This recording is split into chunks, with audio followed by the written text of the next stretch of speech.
get a good number of questions. Hey guys, welcome to this week. As I'm sitting here starting the webinar because Gary is in Turks and Caicos for his wife's birthday. I think it's his anniversary, but it's also his birthday. It's something like that. Whatever it is, he shot me some really good pictures of him in Turks and Caicos, which if you guys haven't had a chance to go, I've been once and it was unbelievable. And I'm like, why did I wait so long to come here? This place is amazing. It's like, hour, half, 2 hour flight from Charlotte, easy to get to, direct flights, you know, shuttle bus picks you right up, great restaurants. Like, I'm an idiot for not coming here more often. But anyway, that's where he's at, which is a long way of saying that I don't know what week it is. It still feels like a bajillion.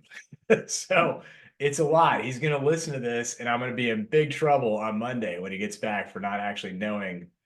Tell Gary to avoid having bullets in the luggage. Yes, he should not do that. So I'm going to get in trouble for not knowing what week it is.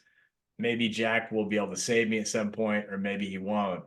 But we're in for a treat this week, backed by popular demand. Michele has joined us from Shoemaker to talk about these new rental real estate laws, and I think it it's funny. I appreciate that we've had the lawyers leading the charge for the last 2 weeks because it does feel like, a lot of times when people talk about this is just, now I'm going to get political, Jack, so I apologize in advance. You can save me from this here in a second, but a lot Sorry, of it only time, took 3 minutes, but you're good. yeah, no, I 3 know, minutes. right. Yeah, so I mean, I am unabashedly libertarian, which confuses a lot of people because they think they have a different view of libertarians on what I think of as a libertarian. And it so a lot of time, well, you're libertarian. It's like, yeah, but at the same time, no, in the history of mankind, no company has self-regulated itself very well. Like banks haven't self-regulated themselves very well. My profession has not self-regulated itself very well. The legal profession has not self-regulated itself very well. Like this, so like I'm not going to sit here and say there's no reason to not have some form of government regulation to make sure the environment stays clean and stuff like that. So when I hear government overreach, I'm probably some of that's necessary so that we don't like kill each other. And at the same time, the last couple of weeks, man, back to back with the overtime rules, this one on the rent, it's like, and I don't like landlords. I made it very clear from the last time you're on, Michele, but it's like at the same time, on residential real estate with tenant rights, it's like last time I heard, it's like, you got to barf up a lung to evict somebody. It's like, can we get some commercial tenant rights? Around here. So I'm starting to feel a little government overreach. So I'm wondering what's going to happen with all this stuff. So I didn't have a whole lot for this week other than, there is a slim chance that maybe somebody's going to piggyback on the FAA reauthorization bill to pass the tax legislation that went through the House. That's great stuff. And then I was also excited to see that not because I like or don't like Speaker Johnson, I'm just not a fan of the chaos. I was happy to see that he kept his job. So that seems to spell good omens for maybe a couple things will actually happen, around here that we need. So you got anything this week, Jack, before we turn it over to Michele? So a couple things. First, I was actually in DC the beginning of this week and went by the Capitol and some of us, this is an annual lawyers meeting in the spring, and it was meant to be we run a monument run, but apparently someone decided it was going to be a milkshakes and monument run walk, so that's what we ended up doing. But it was proof that life goes on even when you're standing in front of the building that is containing all of the chaos. So yes, it'll be okay. But I woke up to the headline: U.S. House of Representatives Speaker Mike Johnson wakes up on Thursday having survived an attempt to push him out, but he still faces an uncertain future as the leader of a Republican caucus locked in civil war. So yes, that's what's going on with that. And before we kind of get into the Renters Bill of Rights, to your point about there is a need for and good laws and regulations. Just last year here in Charlotte, and I represent hotel owners, franchisees, restaurants, and particularly with hotels, what was happening is people were staying long and then they stopped paying. So they would pay for, and this is not, I'm not talking about like the Ritz-Carlton. I'm talking about kind of maybe some of the, I don't want to say B type hotels because that's not good, but not the ones that are not going to tolerate not getting paid for a period of time. So what was happening is that once you got over the 30th day of being in that room, you were no longer a tenant or a guest. I'm sorry, you were no longer a guest. You were a tenant slash resident of the hotel. And when you tried to have law enforcement kick them out, they were prevented from kicking them out.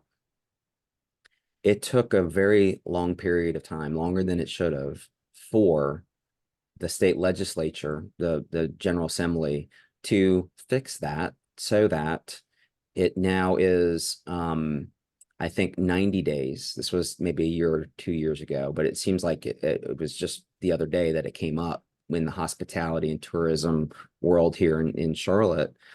So, it took I would say, counter statute to raise the time from 30 days to 90 days.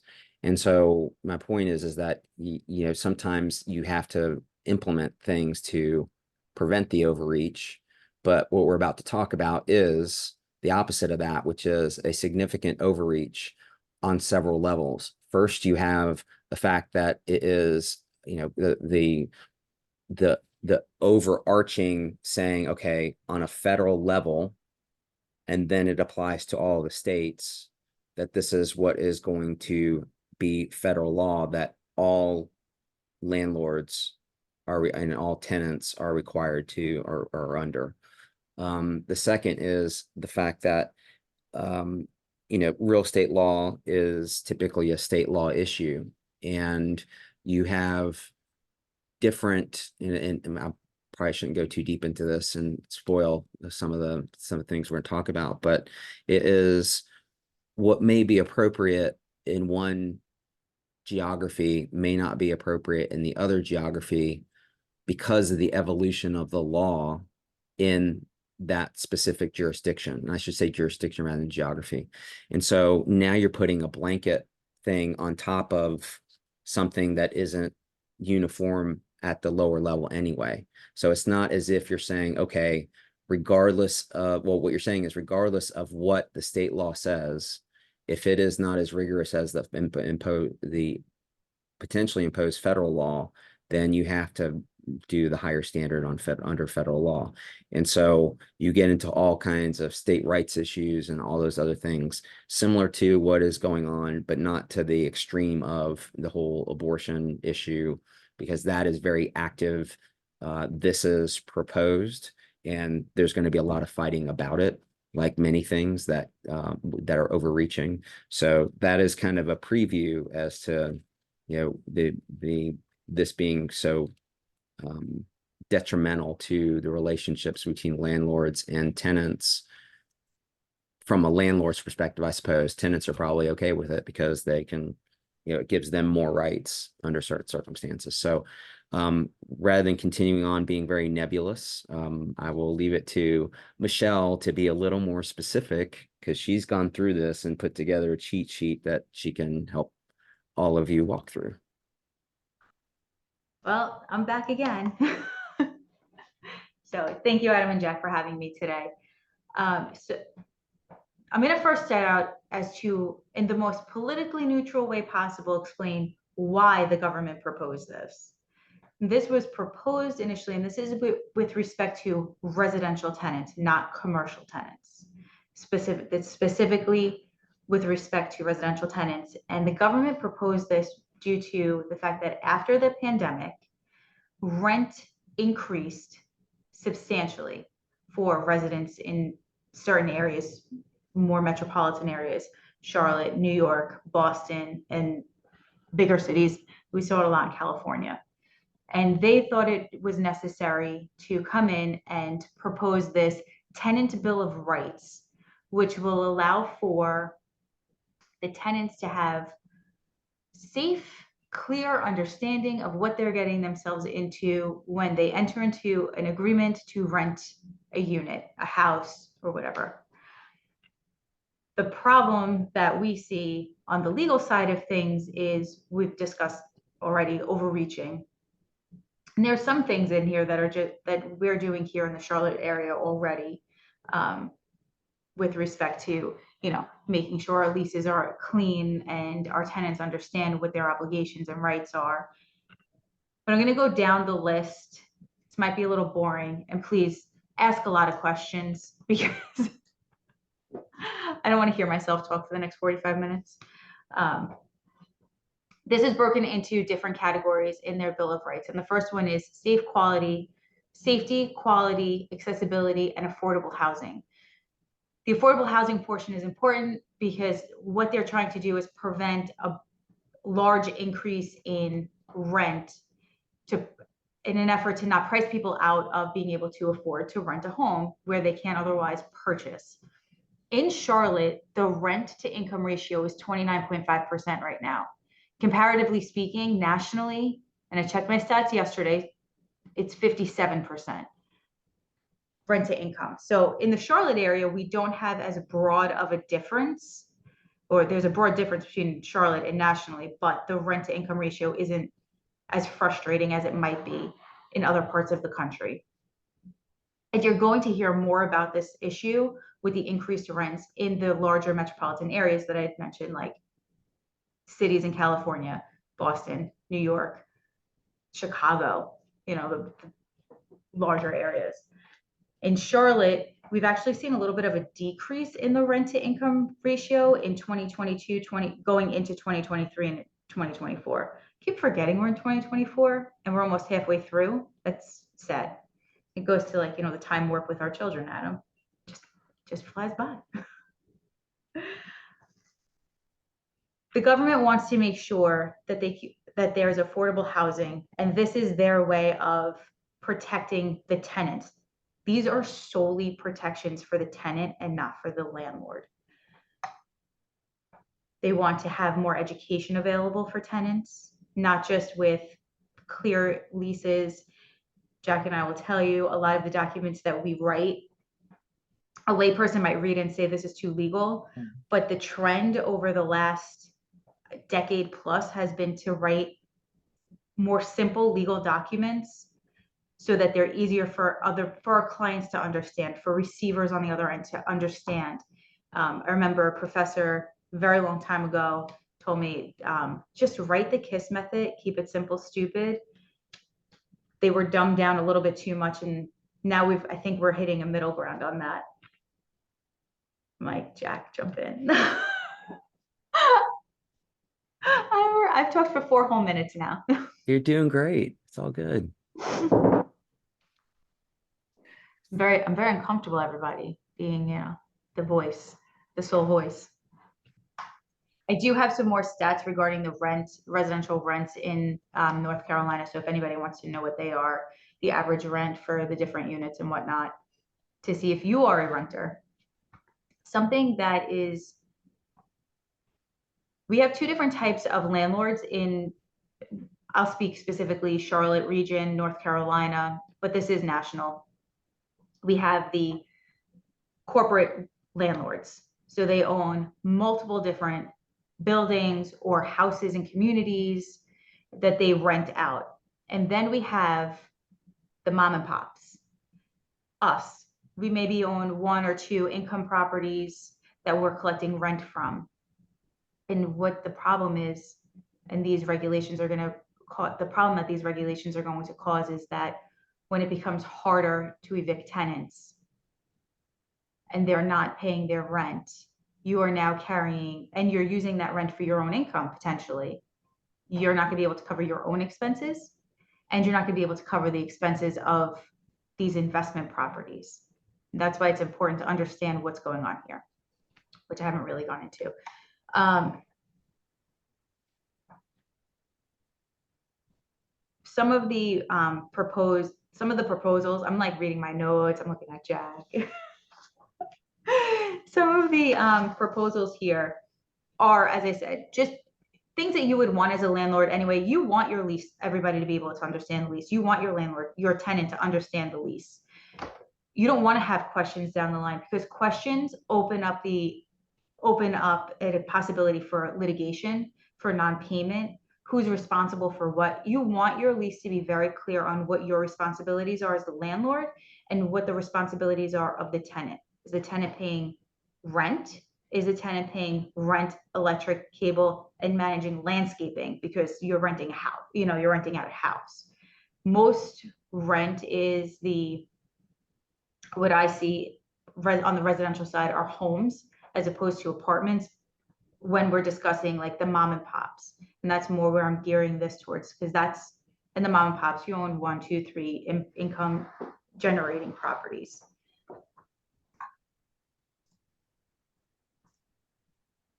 Okay, education, does that mean it's the job of the landlord to educate the tenants? Ultimately, everything is going to rest on the landlord, and any breach in this would become a default on the landlord. So you might, and they don't know exactly how they're going to put this into play, but it might be your responsibility to, along with the lease, provide some sort of pamphlet, and maybe North Carolina, like the state of North Carolina or your county might provide the required language that needs to be handed over to your tenants. These are big questions we don't have answers to at this point, but all signs point to everything falls on the landlord, not the tenant. And it might be similar to, and I think so. Last year before, when we rented an apartment for my daughter at college, it's funny, I got the lease and I read it as if I could negotiate it, but it wasn't going to be negotiable. But I was very curious. That is so funny, because when I get sent those, I'm like, what's the point? Yes.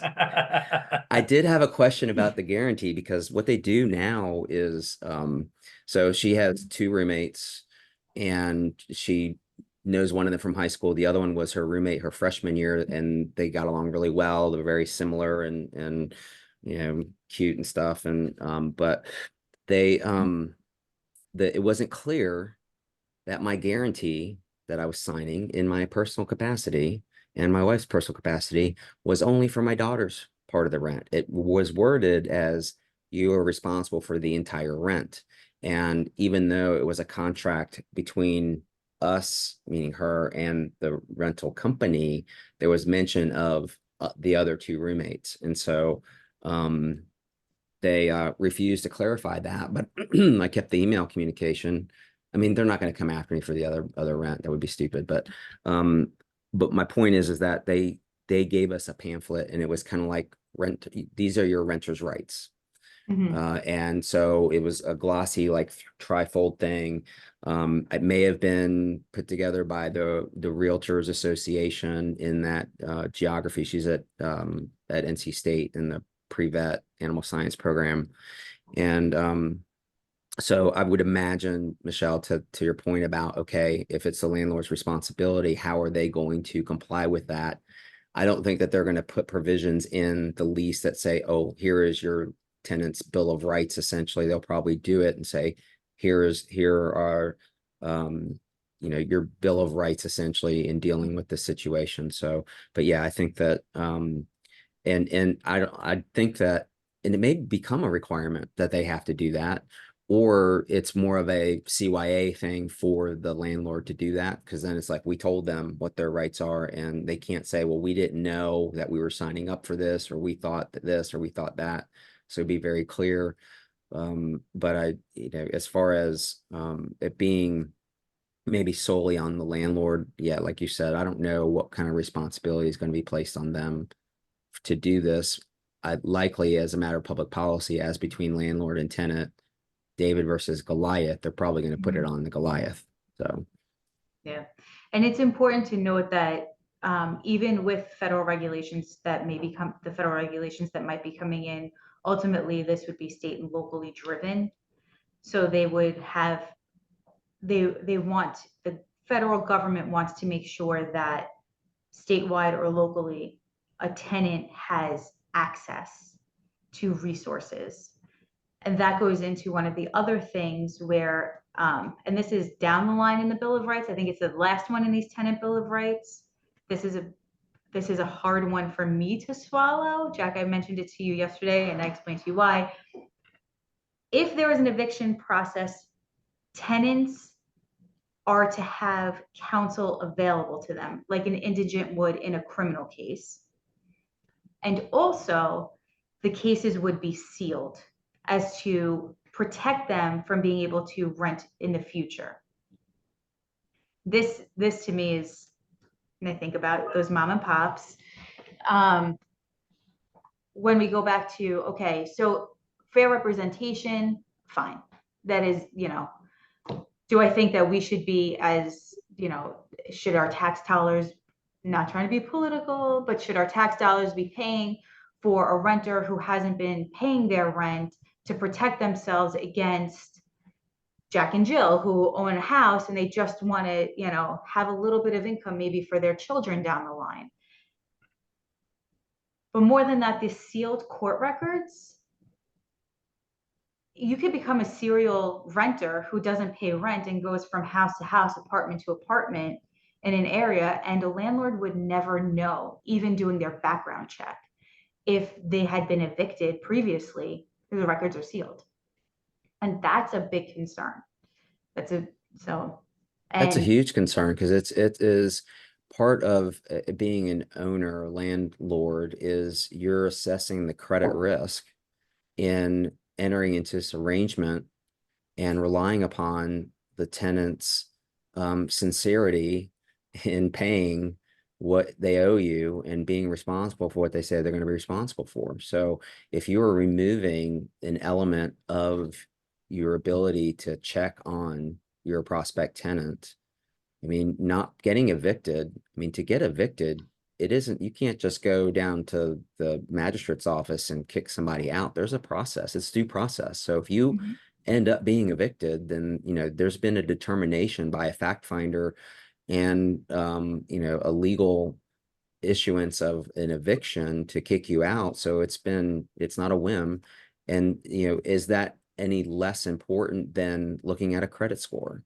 And so you're eliminating that. I don't know how far that will go because I think that gets intrusive into your right as a property owner to lease it to someone and know as much as you can. Understand the reasons for it is if somebody, so I would imagine the justification is that, well, maybe the eviction happened, but it was because they were out financed by the landlord and they couldn't defend themselves. So it was really an eviction but it was a default judgment type eviction versus the actual tenant fighting for it. And so it was really an administrative process to get the person out. And then they now have this black scar on their record. So I can understand that argument, but I mean, what is paramount when, okay, explain that if you have a tenant and has this on their record and you have the opportunity to explain to the new landlord what happened, explain it, and the landlord either believes you or doesn't believe you. So, and I hate to be harsh and kind of, non-emotional about that, but I mean, it's business, and so there was a question that I think I saw popped up. So Congress talking about limiting the number of homes a large corporate landlord can own to 100 or less. Is this likely to become law? Details on how it will be rolled out. So I don't know if there would be a success in putting a cap on the number of houses that can be under a landlord for a couple of reasons. Again, this is Jack theory because all of this is theoretical because none of it is actually in place yet. So it is that, okay, so then you have to deal with affiliation rules. So what is an affiliate? So similar to like the Corporate Transparency Act, which has a very detailed as to, well, is this an affiliate because of common ownership and who falls under what, who has to report under the Corporate Transparency Act? I think you're going to have similar issues as to what are the affiliation rules so that you don't cross over the 100 threshold by having multiple entities in multiple states kind of thing. So they would have to prevent that from happening, which is not an easy task. I think that also it is more likely that there would be a threshold requirement that says, okay, if you are an investor landlord, meaning you have a portfolio of properties, then you would have certain requirements that you would need to do in contrast to, like Michelle said, maybe, like a mom and pop that has a property. I mean, we see this all the time. It's two people get married, they each have houses. And what do? Well, they keep one house as an investment property and rent it out, and they live in one of the two houses themselves after they get married. And so those kind of things, I think there would be probably some exemptions based on number, but I don't think that again, Jack theory, that they would implement a cap arbitrarily like that. I think they would rather put on restrictions when you reach a certain number, because you have the financial ability to do certain things like printing glossy things and implementing things. And so they would want to rein in the Goliaths, essentially, I think. So I don't know. Do you feel the same, Michelle? I'm sorry? Do you feel the same that that's how they would do it, which is rein in the Goliaths rather than putting an Right. artificial cap on Tax everyone? on it. Yeah, that's exactly what I think they're trying to do anyway. But again, this is all theory still. We don't really know. And we're just getting that information out there quickly so that if this is a plan for you, real estate is supposed to be one of the best investments. But what are you doing with that real estate? And is purchasing property to rent out the best real estate investment for you? And those are different questions, but that's for a different practice group. I don't do investments. There were a few questions that came over also. Who pays for the legal counsel? We don't know. Ultimately, if someone is entitled by the government to pay for legal counsel, then that gets covered by your tax dollars and your appointed counsel through a pro bono agency possibly, or a government. So it could be pro bono where nobody's paying for it and you have attorneys who are just going to represent people to get their pro bono hours, or it could be through the government, like an indigent in a criminal case where they are paid for in that manner. And John asked a question. Hi, John. Won't this accelerate the issue of squatting? So that's my concern with this, because not only are they looking to provide the ability for the eviction process to take longer, up to possibly a year, but now they might provide counsel for the person while there's active litigation going on. They don't have to move because there's no actual eviction. And so that now allows somebody to stay, and who's getting them out. Now they've been there even longer. And every area is different. Every region is different with how we have North Carolina law. So national regions on what their eviction process is, notice on when to evict. And I don't know of any off the top of my head that there's no notice given to a tenant when they're in default. And that's where some of this is stemming from, which is, I'm going to say, annoying for me. It's like tenants receive notice. You know if you paid your rent or not. You know if you haven't paid your rent in 3 months. You know if there are issues. But they do receive notice, and they do have an opportunity to cure the defects of non-payment, their defaults. But now they're extending all of that, and they're adding all of these protections in as if the tenant wouldn't otherwise know that they are supposed to be doing these lists of things. So it started with, well, we have these huge jumps in the rent to income ratio. We need to fix this so that homes become more affordable, to, well, now we're just going to make sure people can stay in their homes for as long as possible without having to worry about making these payments that they're in default on. So reading through these Bill of Rights, there's like a broad, in my opinion, a broad jump of what the intent was, but what they're actually doing. So Yeah, yes. and I would the quote that you have on your notes by the president of Yeah. National Realtors, you may Mhm. want to read that quote because I think it's kind of sums up the issue. You want me to read it? You can read it.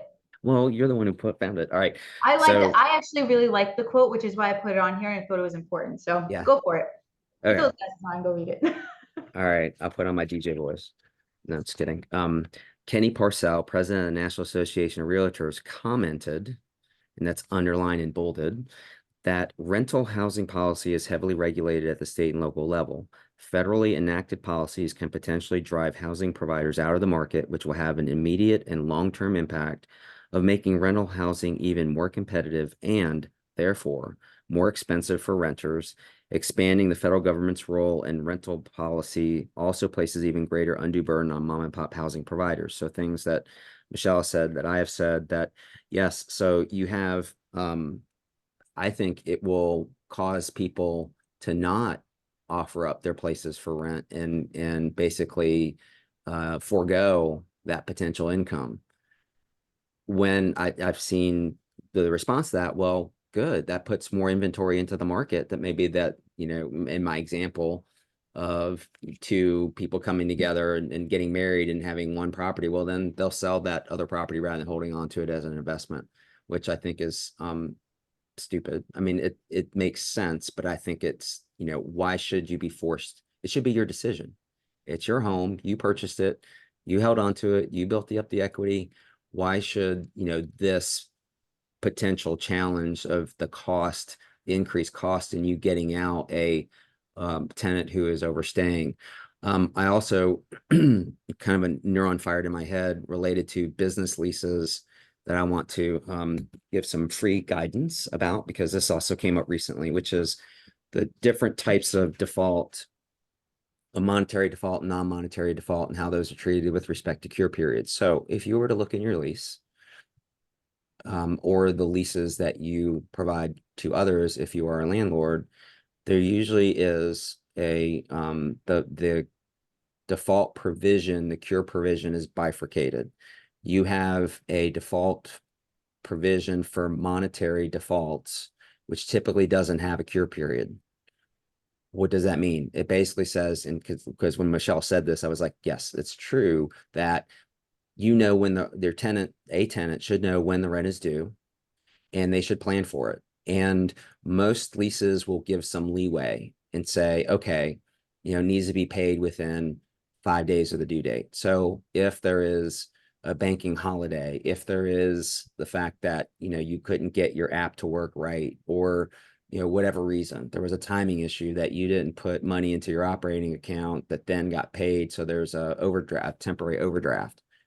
You have that period of time usually, but it's not the 30 days.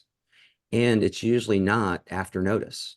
It is automatic. And I, as landlord's counsel, I agree and appreciate that, because again, when you're supposed to pay it. We all have ability to either continue to use paper calendars or use electronic ones that buzz us 5 days in advance or whatever. So just pay your rent. From a tenant's perspective, it is okay. Well, can we get a little more grace? Can you provide us notice, or at least maybe the first, second time? Because, where, and usually it doesn't work. We might get 10 days instead of 5 days, but usually, and it's hard to argue against that because of how I feel when we're representing landlords. But I just point that out because we've had the prior situation where a tenant client presumed that the 30-day cure period upon notice applied to payment issues or non-payment monetary default, and that wasn't the case. And I initially said, when she came to me, I said, send me the lease, but I would be surprised if that it was the 30-day cure period for any default. There's usually a bifurcation. So anyway, a long-winded way of saying, don't make any assumptions that the cure period is the same for not paying something versus breaching a non-monetary provision in the lease. So, sorry to interrupt, And but this goes back to early in the conversation, the lease being user-friendly in its language and really understanding from the landlord's perspective what you're agreeing to, as well as what the tenant is, what your obligations are as the landlord and what the tenant's obligations are under the lease, and not just pulling something off of a website and saying this is the lease that I'm going to use, when that may not be the clearest in the language. Provisions might be missing. Different properties have different needs and different, you as a landlord, you may have different needs and wants. You may want to be completely hands off. You want a laissez-faire approach, and you're renting an extra, your second house. You want the tenant to take care of everything for the next 12 months, 24 months. Residential leases are substantially shorter than commercial leases too. So we're not looking at your tenant being obligated to pay the rent for 5 or 10 years. They're usually 12-month, 30, 12, 24, 36-month leases, depending on the property and how comfortable you feel with the tenant. So that also stifles things. If you have a 12-month lease and on month 3, the tenant defaults, and then you move to eviction on month 4, and now there's a 1 year window before you can even move to eviction. And then you have to go through the eviction process or start the eviction process, but it takes a year. You're looking at your house being tied up without any income for potentially 2+ years. And that's going to make it impossible for you moving forward with income generations and whatnot. and there will be other ramifications or effects of that. So just because it's new federal law, yeah, all of us will follow that. None of us are going to get upset and start as a landlord, throwing stuff out the window and changing the locks and threatening people not to come back, kind of thing. Although it was interesting, I don't know where this was, but as a counter to a squatter, the owner of the property started squatting in his own place and was just annoying the heck out of the squatter to a point where the squatter left, which I thought was brilliant. I mean, if you can put up with that, I mean, dangerous situation, I'm sure. But I think when I saw this guy on TV, it was like, okay, he looked like a linebacker, so he probably could hold his own, kind of thing. But so Randall has a question about disparity in rent and income ratios. Could it be private equity hedge funds such as BlackRock acquiring entire neighborhoods? It doesn't appear to be solving the underlying problem. So again, a Jack theory talking about companies that are acquiring several houses in a neighborhood, maybe sometimes an entire neighborhood, kind of thing. I think what happens is that most of them will invest in and upgrade the property, not to the upgrades that you see on these shows on TV, on, HGTV kind of thing, those level of upgrades, but getting them to, be attractive to a different set of prospects. And that is the excuse for charging more, I think, because they say, all right, well, yeah, and we redid the pool, and so now you have this amenity and that.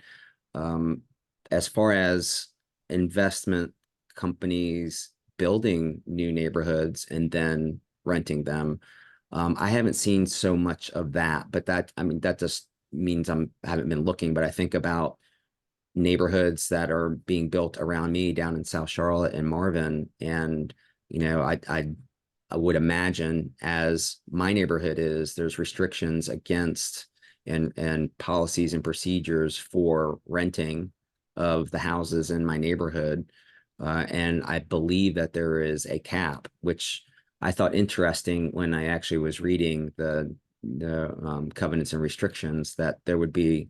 It makes sense that there would be, but how would do I have to go back to my HOA if I wanted to rent and say, hey, have we reached the limit? So I don't know how that's enforced. And then during 2008, when everything was going onto the market or going bankrupt, and you have all these houses there that were being rented by banks, how did they police? They didn't really police that.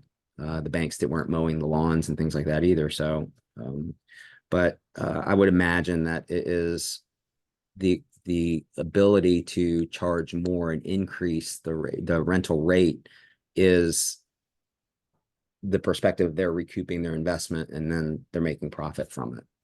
Again, Jack theory. I know that in the Charlotte region, the increase in the rents happening after COVID wasn't necessarily also because of COVID and the lack of rent, but supply and demand down here in this area. So more developments were being built, rental developments, apartment complexes, more just, and short-term, a lot of short-term rentals down here as people were having their houses built. So there were an influx of people, supply and demand, 5 people moving down, 3 homes available, you can charge more. But we are still below the national average, which is nice to know. So Will, you have a question in the chat to us. Can you send a copy of this podcast to a friend? Absolutely. I mean, we purposefully publish it. BGW has it on YouTube, and you can copy and paste the link and it'll take you right to it. Shoemaker has it on our website as well, particularly on my bio, which reminds me I probably should get a link onto your bio, Michelle, since you're now a veteran crew member. So you just needed a female on your panel. That's all it was. And I know. Balance it out. Yeah, you just got to send Jack a $5 Starbucks gift card. Well, that's all. Just kidding. now I have something better coming his way very soon. So I guess, Michelle, how do you see all this playing out from an implementation standpoint? Like when do people need to think about doing something? Does this get adjudicated? Like what do you see playing out here? So this could go 2 ways. One, it can go into effect and there'll be federal regulations in place, and the state and local governments are going to have to play nice in the sandbox with the federal government and comply with the regulations. And as landlords, I'm not a landlord, but I'm going to say we as landlords are going to have to do whatever we can to protect ourselves. And I'll go into that shortly. If the federal government does not enact this, if it does not go into play, but they still want these regulations to actually go into play, the other way they can do this, and I think it's going to happen more in this direction, where they are going to incentivize state and local governments to provide more affordable housing, and they're going to do it under the affordable housing umbrella, which I'm not opposed to affordable housing, and I want to put that out there. But they're going to put it under as affordable housing, and they're going to add additional guidelines and requirements that tie into these tenant bill of rights. And in order for these incentives to be given to the state and local governments, they're going to have to comply, which will filter down into potentially to the developers and whatnot of those quote unquote affordable housing. And I say that because I think they're going to use the terminology affordable housing, but it's really just going to be a way to expand this Bill of Rights and kind of have it filter into the various communities nationally. As far as how to protect yourself as a landlord, the number one thing you can do is make sure that the tenant that you are going to be renting your place to, you as a landlord do a full credit and background check on this person, that you are comfortable with the person that you are renting to. I would even say go as far as checking social media platforms, hiring a company that will do an actual background check, not yourself going on Google, but an actual company that's going to do a credit check, company that will do a formal background check. And yourself being a bit of an online sleuth to learn a little bit more about the person you're going to be renting this house or apartment to.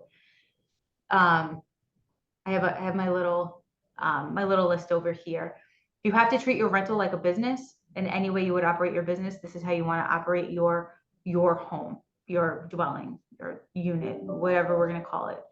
That's important because you want to be able to protect yourself financially. And that goes into the business law aspect of things, which is not my expertise. That's Jack's. In some cases, depending on how many rental properties you own, you might want to consider having a property manager who can oversee things and keep things up to date for you, whether it's inspections of your property, collecting your rent, or any other matters that might cause a tenant to be in default. So you're not keeping track of everything personally. You're hiring somebody to do that for you. And you'll know in real time when there's been an issue that as the landlord you need to address to prevent any sort of gap in a timeline, and you can move things along quicker on your behalf. Make sure everything is in writing. Make sure everything is in writing. Make sure you have a signed lease. Make sure that you're receiving payments and you can document them, electronic payments. If you can collect rent payments online or digitally, that's really important. Making sure that you have records of all of the communication between yourself and your tenant, because your tenant might be like, I didn't pay rent because we were having an electrical issue and you never came, landlord, you never came to fix it. So we had to fix it and it cost us X number of dollars, which is more than what the rent was. So we didn't pay the rent this month. Were you ever notified that there was an electrical problem that needed to be fixed? So that's why it's important to keep all of your records. And making sure that your tenant has renter's insurance should something happen to the rental property. You want to make sure there's rental insurance that will cover it so that you're not covering it as the homeowner or unit owner. And that rental application that you can base your background checks off of is important. So, Jack, any others from your perspective? No, I mean, that's a pretty good list. I think I was thinking of one right as you were saying it. Now you asked me, I forgot what it was, but we've talked about a lot, especially during PPP times, of documentation. And even the interactions that you have that should be recorded. And if it is you have an interpersonal interaction, meaning verbal, whether it's you should maybe journal it and keep record of that, because it's gonna say we never talked about that, or we had a discussion but we didn't discuss that issue, or whatever it may be. It's the same thing for commercial real estate as well. When you have issues, I think we're more trained now to do things electronically and via email because we understand that that is a written record. But we still have clients that say, yeah, well, we had a conversation. I was in my car and that's what we talked about. And that's what they told me. And okay, prove it. Can't prove it. So without going through a lot of effort of filing a lawsuit, going through depositions and hoping that they don't lie when they're in front of a camera or a stenographer. So there was a question about challenges to about the Randall, about the AG filing suit against the feds. That is likely going to happen. So you'll have private rights of action of people that are impacted. You will have interest groups that believe that they have a duty to fight it because of because they need to. You'll have organizations, maybe like realtor associations, that are going to take sides, or others, advocates that have a fund of money for political influence dollars, essentially, or that would align up with a political action committee and those kind of things. But no doubt that a state attorney general or even a legislature might react in a certain way, depending on primarily if they wear red or if they wear blue. Unfortunately, like many things, it will be political. But yeah, there will be private and public descending upon this issue, no doubt. So I don't know if anybody has any other questions. I mean, we've kind of gone through it. Or, any questions on any of this or anything else from prior sessions, or things that are burning on your mind, things that you might want to see in a full-blown session, please, you can tell us now or send us a message. I'm going to put in the chat a link to the Renters Bill of Rights. So for anybody who wants to take a look at it, if you have any follow-up questions, feel free to reach out to Jack or myself. any, in any form of media communication. One thing I wanted to add to documentation of everything, I always go back to the Johnny Depp and Amber Heard case with the metadata. You might communicate with your tenant via text message frequently. Don't delete your text messages. So if you're not someone who's going to jump on the computer and send an email because you maybe just don't, not everyone's lifestyle is sitting behind a computer all day, but you text your tenants, that's fine. That's communication. It's documentation. So you have a conversation on the phone, we have a conversation in person with them, send the text message and say, follow, and based on our conversation earlier where we discussed X, Y, and Z, confirming that we're both on the same page. People forget things the next day, the next hour. I forget names the next minute. So it's just another way. Not everything has to be memorialized in an email or in a document, in a journaling. You can communicate via text message as well. It is admissible. Yeah, and that's not 100% foolproof, but it's helpful. So for example, Not foolproof. even when I put in, unless we hear from you otherwise, we assume that you are in agreement with this perspective or what has been stated above. And then, people are like, oh yeah, got them. If they don't tell you no, then it must be right. That isn't how it works. But no, it's just anytime you can write it down in real time where the facts are fresh is the best way to do it. No. Any more questions? Oh, do we have another question? Should a landlord have a rental or a lease agreement designed or use a vanilla standard agreement? Never use a vanilla standard agreement ever. I'm laughing because the person asking knows the answer to that question. I think he just wants to continue the conversation and not, just want to hear our voices. not let us go. So Never use a vanilla standard agreement. Never go online and pull a legal document ever. Oh, I know. He wants a coffee card. That's what yeah. All right. I'll send you one maybe. I've sent you some before. All right, go ahead. Didn't interrupt. Go ahead. No, I was going to say, you could own 3 rental properties that are identical rental properties, but that doesn't mean an identical lease should be used for each of the properties. You have to know who your proposed tenant is and how that lease needs to be tailored specifically for the intention of that rental period. So no vanilla leases, please. And use a lawyer. Not Google. Not Google. Yeah. And I love realtors. And if you're using a realtor to purchase, to find a renter, they're great because sometimes they'll do the background checks and everything for you. So I'm not going to shit on a realtor. Excuse me, that was a bad word. That's right.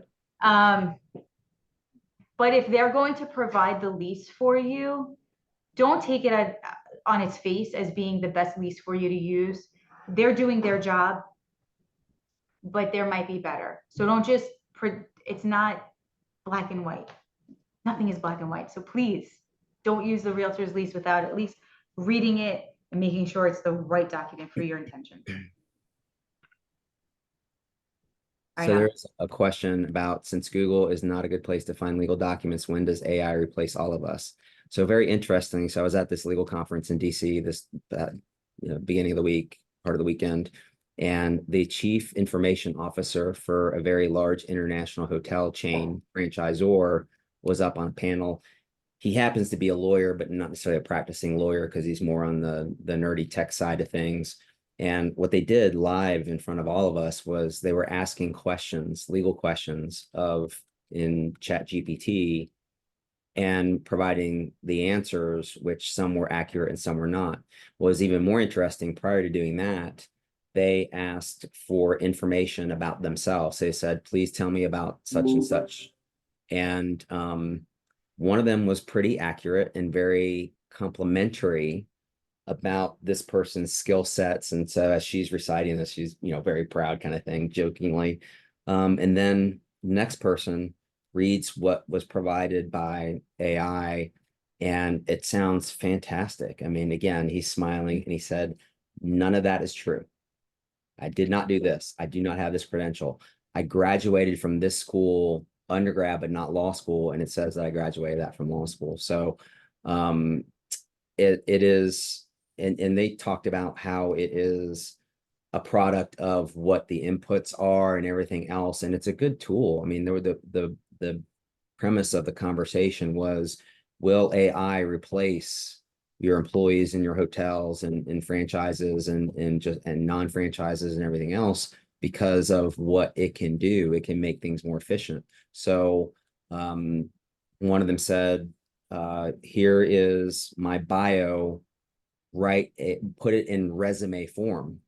And we're sitting there watching this happen. It's very distracting because they were still lecturing and talking, but we're watching this thing up on the big screen, and it's, puts the name in the center, and, it made certain choices on how it wanted to format it, but it was just very interesting. So, and then we were at the very beginning, it said, all right, please no mention of Skynet or Cyberdyne or of Battlestar Galactica or the Matrix or anything else. We get it, but we're not here to talk about science fiction. And I'm like, okay, but then of course, so I'm sitting there with a friend just on the other side of the room, and we're texting memes to each other, and that was very distracting too. So, but at least he got that elephant out of the room very quickly, and we were able to focus on that. So, long-winded way of saying, I don't think it's going to happen anytime soon, simply because there's so much, there's a lot of errors that it commits, but I think it was encouraged to be very helpful. What I was also told is, as a lawyer, that if I have not embraced AI, Chat GPT, that bus, it's not that you're needing to get on the bus has left and you're chasing it down the road. And so if you want a future in legal services industry, you and your partners need to do things differently. And I was like, wow, that is a pretty bold statement, but it's applicable, I think, across industries, across service providers, whether you're making stuff or providing services. So again, long way of saying, I don't think we're there yet. I think that there's a varying wide range of opinion about that, but I don't think that we're ready to turn things over. And I say that also after seeing, I was in Phoenix a couple weeks ago, and they have the autonomous vehicles with it looks like it's a rotating sensor up at the top, and it has all kinds of sensors. And so mixed results. So one of my colleagues said it was great, and he showed us a video, and you could see the steering wheel turning and doing all kinds of stuff. And then another person said it was absolutely wonderful until the car almost ran into a city bus that had sort of run a red light, because those cars, even though they have sensors on them, there's no hesitation. So when we as human beings drive, whether we realize it or not, there is a moment of time that we're taking a foot off the brake and onto the gas, and hopefully looking around just in peripheral vision, but it green light goes. And so again, I don't think we're ready, but I'm also a sci-fi nerd. So, Skynet's coming. All right. Well, awesome, guys. Michelle, I really appreciate you being here. Jack, thank you very much. To redeem myself, I think it's episode 206, but don't quote me on that. It is. I looked it up, but I was. Yeah. Yep. Yeah, good job. All right. Well, we'll be back next week. Hopefully, maybe we'll have some tax law changes. Otherwise, we'll think about something else to say. So, all right. Talk to you guys later. Michelle. Thanks a lot, Michelle. Thank you. Yes. All right, See you bye. later. Bye.